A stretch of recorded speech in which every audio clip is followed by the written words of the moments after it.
بسم اللہ الرحمن الرحیم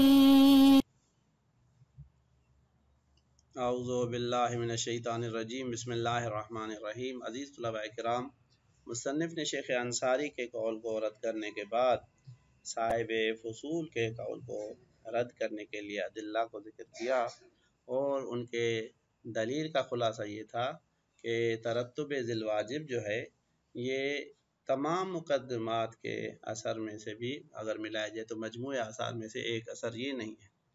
ایک مقدمے کے اثر تو اصلاً قطع نہیں ہو سکتا، جبکہ تمام کو ملا کے پھر بھی جب اگر اثر نہیں ہو سکتا تو کس طرح سے ہم کہہ سکتے ہیں کہ وہ چیز جو آثار میں سے نہیں ہے وہ حتماً اس کے پیچھے ہونی چاہیے۔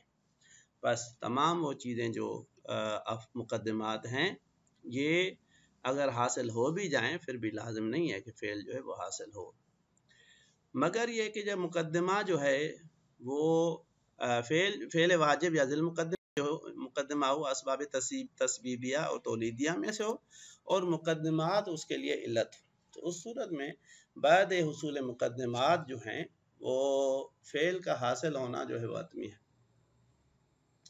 تو اب اس چیز کے اوپر جو ہے مصنف اس کو استثناء کرتے ہیں کہ اب تک ہم نے کہا کہ مقدمات کے پیچھے ذی المقدمے کا آنا لازمی نہیں ہے، مگر اگر ذی المقدمہ افعال تسبیبیہ اور تولیدیہ میں سے ہو تو پھر ہو سکتا ہے۔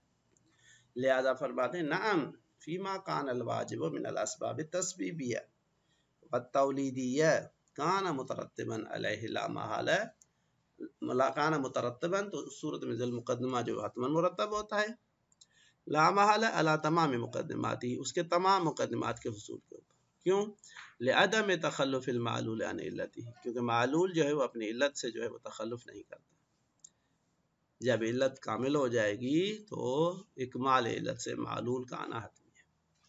ومن ہونا ان کا دہ کہتے ہیں یہاں سے جو ہے وہ واضح ہوتا ہے کہ ان القول بالمقدمۃ الموصلیہ یا موصلہ یستلزم انکار وجوب المقدمۃ فی غالب الواجبات، کہ اگر آپ اصرار کریں کہ فقط مقدمہ موصلہ جس کے پیچھے ذی المقدمہ آئے وہ واجب ہوتا ہے دیگر نہیں ہوتے، یہ سبب ہوتا ہے کہ اکثر واجبات جو ہے ان کا مقدمہ جو ہے وہ واجب نہ ہو۔ والقول بوجوب خصوص العلت التامۃ فی خصوص الواجبات التولیدیہ، اور قائل ہونا پڑے گا کہ مقدمہ فقط وہاں پہ واجب ہے کہ جہاں پہ وہ واجبات تولیدیہ کے لیے علت تامہ بنے، وگرنہ جو ہے وہ علت تامہ جو ہے وہ واجب نہیں ہوگا مقدمہ، اس کا قائل ہونا پڑے گا۔ آپ کے قول کا نتیجہ یہ ہوگا۔ اب یہاں پہ ایک اشکال ہے کہ آپ نے کہا کہ فقط افعال تسبیبیہ اور تولیدیہ کا جو ہے وہ فعل ان کے جو مقدمات ہیں واجب ہیں اور ان کے بعد حصول علت جو ہے وہ حتمی ہے، وہاں پہ موصلہ ہونا ضروری ہے، جبکہ آپ نے جو علت بیان کی وہ عام ہے۔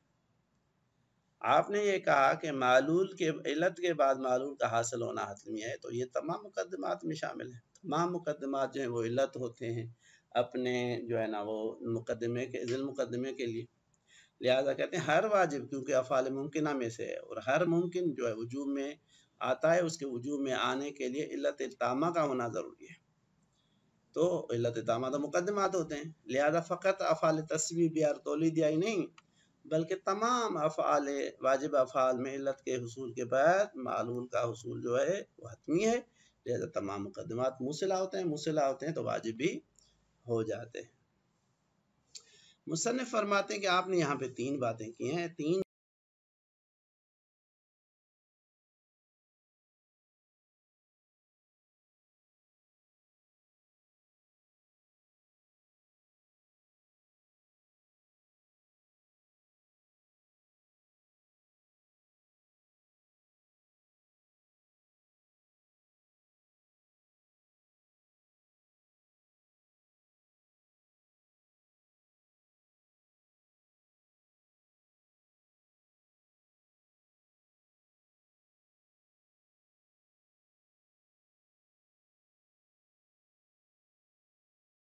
وہ علت تامہ اور موصلہ ہونے کے باوجود بھی واجب شرعی نہیں ہے، بلکہ وہ عقلاً واجب ہوتے ہیں، شرعاً واجب نہیں ہوتے۔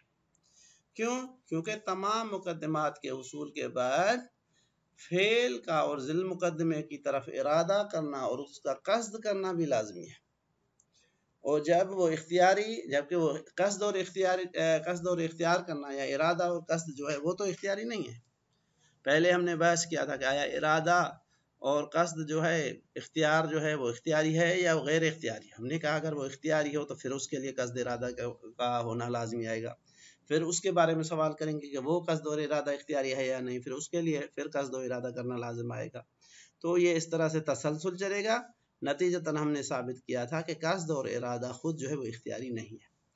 تو اب نتیجہ نکالتے ہیں کہ مقدمات کے حصول کے بعد ارادے اور قصد کا ہونا بھی لازم ہے، جبکہ قصد اور ارادہ جو ہے وہ تو اختیاری نہیں ہے، لہذا جو غیر اختیاری چیز ہو وہ طلب اور وجوب کا متعلق نہیں بن سکتا۔ اسی وجہ سے ہم نے کہا تھا کہ فقط مقدمہ جو ہے وہ افعال تولیدی اور تسبیبی میں واجب ہے، جبکہ غیر تولیدی افعال میں مقدمہ لازم نہیں ہے، کیونکہ اس کے بعد اس کے لیے ارادہ بھی چاہیے۔ اب ارادہ جو ہے وہ اختیار سے باہر ہے، لہذا اس کو واجب نہیں کر سکتے۔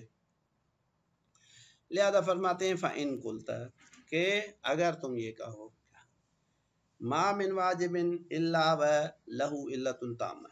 اب یہاں پہ آپ اس چیز کے اوپر غور کریں کہ یہ اشکال کس کی چیز کے اوپر ہے کہ آپ نے فقط ان مقدمات کو لازم قرار دیا کہ جن کے جو ہے نا وہ افعال تسبیبیہ کے لیے مقدمات ہیں، اسباب تولیدیہ کے لیے اسباب جو ہے نا وہ مقدمہ ہے، کیونکہ وہ علت تامہ ہو رہے تھے۔ اب کہتے ہیں کوئی بھی ایسا واجب نہیں ہے جس کے لیے علت تامہ جو ہے نہ ہو، بلکہ ہر واجب جو بھی ہے وہ ممکن ہے، لہذا اس کے لیے علت تامہ ہے۔ ما من واجب الا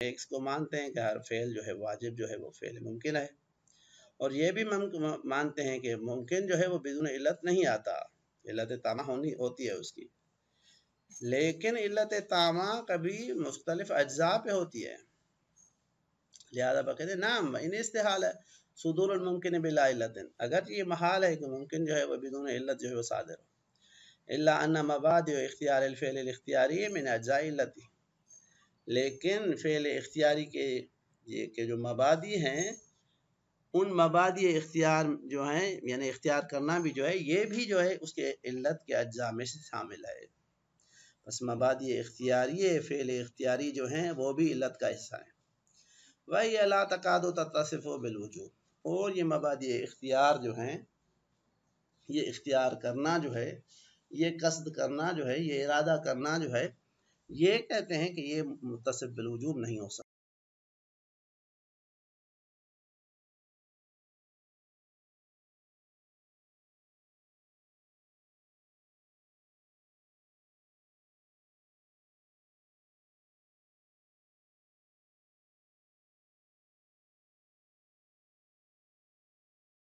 جس نے بھی دقت کی اس کے لیے یہ چیز واضح اور روشن ہے۔ وَلِأَنَّهُ، یہاں سے دوسری دلیل ہے یہاں سے اس چیز کی کہ بھائی یہ تخصیص فقط واجبات تولیدیہ تک جو ہے وہ صحیح ہے، لہذا فرماتے ہیں وَلِأَنَّهُ لَوْ كَانَ مُعْتَبَرًا فِيهِ التَّرَتُّبُ لَمَّا كَانَ الطَّلَبُ يَسْقُطُ بِمُجَرَّدِ الْإِتْيَانِ بِهِ۔ یہ دوسری علت ہے اصل اس دلیل کو رد کرنے کے لیے جو کیا کہتے ہیں صاحب فصول نے دی تھی۔ پہلی دلیل تو ہم نے وہاں پہ ذکر کر دی کہ بھائی مقدمہ کے آثار میں سے یہ نہیں آتا ترتب۔ اب دوسری دلیل کہتی ہے کہ اگر اس مقدمے کے وجوب میں ترتب شرط ہوتا تو لما کان الطلب یسقط بمجرد الاتیان بها، فقط مقدمے کے انجام دینے سے طلب اور وجوب جو ہے وہ ساقط نہ ہو جاتا، من دون انتظار لترتب الواجب علیہ، بغیر اس کے دیکھتے ہوئے کہ آیا واجب اس کے اوپر مرتب ہوتا ہے یا واجب جو ہے وہ اس کے اوپر مرتب نہیں ہوتا، بحیث لا یبقی فی البین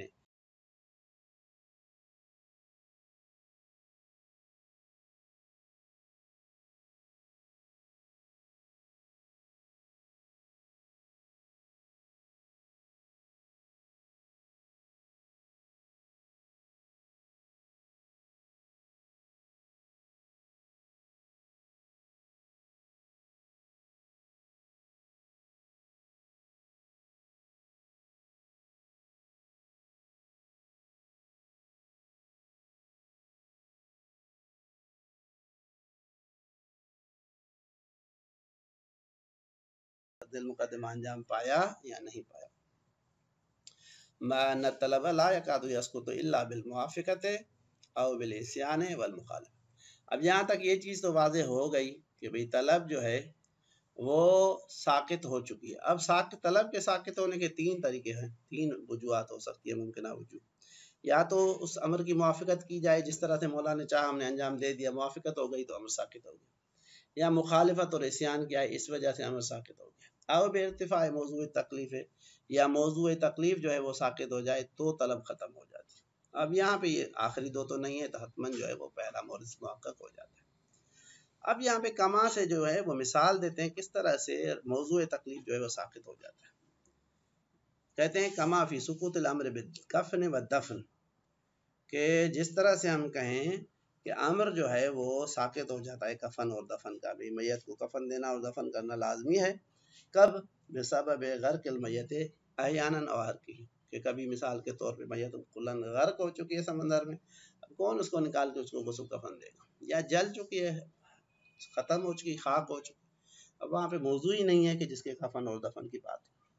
ولا یقون الاتیان بها بالضرورت من هذه الامور غیر الموافقت. تو اب یہاں پہ تین وجوہات میں سے فقط ایک یہ موافقت، تو موافقت ہو گئی تو امر ساقط ہو گیا. اب وہاں پہ ترتب اگر معتبر ہوتا تو موافقت حاصل نہ ہوتی.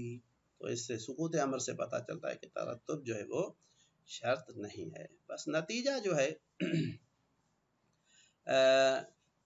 خلاصہ جو ہے، نتیجہ جو مصنف نے نکالا وہ یہی ہوا کہ بھئی امر جو ہے وہ یہاں پہ ساقط ہو چکا ہے. اب یہاں پہ ان کلتا اور کلتوں کے ذریعے سے ایک اشکال ہے، اس کا مصنف جواب دینا چاہتا ہے. ہم نے کیا کہا کہ بھائی مقدمے کا جو امر ہے وہ ساقط ہوتا ہے، اس کی تین وجوہات ہو سکتی ہے.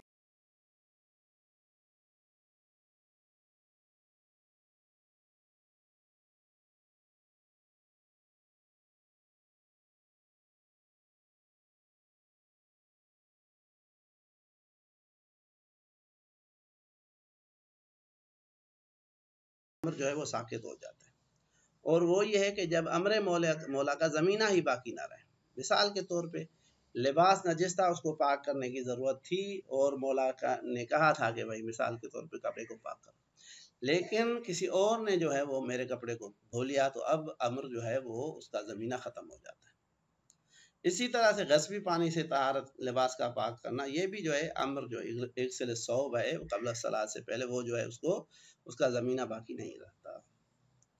مصنف کا جواب دیتے ہیں کہ مورد اول میں یہاں پہ فرق ہے، کہ مورد اول میں یہاں پہ جو کسی اور نے اگر لباس کو دھو لیا، یہاں پہ امر اس کے ساقط ہونے کی وجہ سے حصول غرض.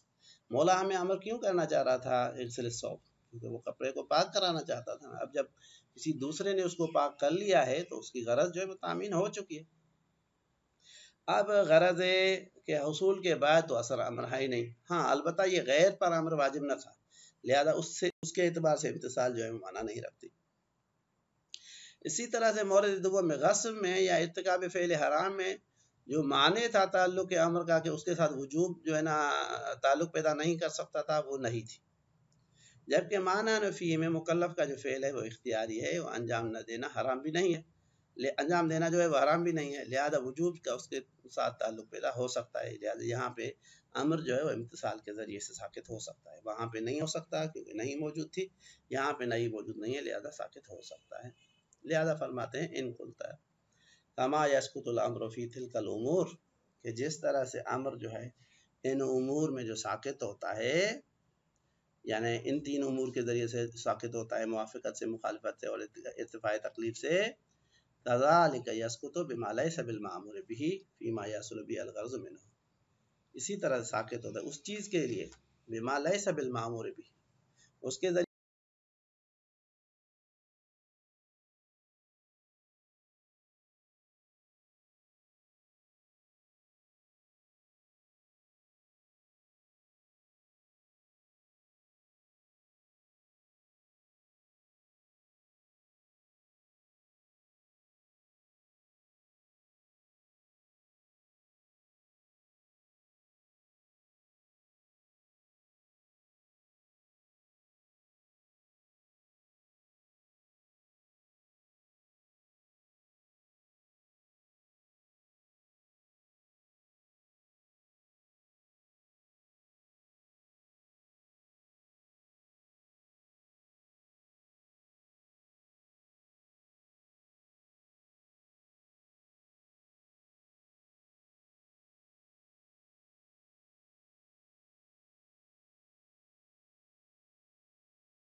متعلق کے طلب ہو وہاں پہ فیما لم یکن فی معنی، جہاں پہ طلب کے اس سے تعلق پیدا کرنے کے لیے معنی بھی نہیں ہونے چاہیے، جبکہ یہاں پہ وقون بالفعل المحرم، معنی کیا ہے کہ جب وہ متعلق کے طلب ایسی چیز ہو جو فعل حرام ہو، ضرورت انہ لا یکون بینہما تفاوت اصلا، اس اعتبار سے کہ ان دونوں میں کوئی اور معنی جو ہے ہی نہیں، فکیف یکون احدہما متعلقا لہ فعلا دون الاخر، پھر کس طرح سے ہم کہہ سکتے ہیں کہ ایک جو ہے وہ اس کے متعلق طلب ہو اور دوسرا جو نہ ہو۔ بس خلاصہ جو ہم نے اس کا جواب دیا کہ بھائی یہاں پہ غرض مولا جب تامین ہو جاتی ہے تو وہاں پہ تعلق امر کا معنی امر کے باقی رہنے کا کوئی غرض نہیں رہتا، جبکہ دوسرے مورد میں حرام فعل سے کیونکہ امر کا جو امر اور وجوب جو ہے وہ تعلق پیدا نہیں کر سکتا، اس وجہ سے وہ تعلق پیدا نہیں کیا، وگرنہ اگر یہ حرام نہ ہوتا تو اس مقدمے اور اس مقدمے میں کوئی فرق باقی نہیں رہتا تھا۔ صلی اللہ علیہ وسلم۔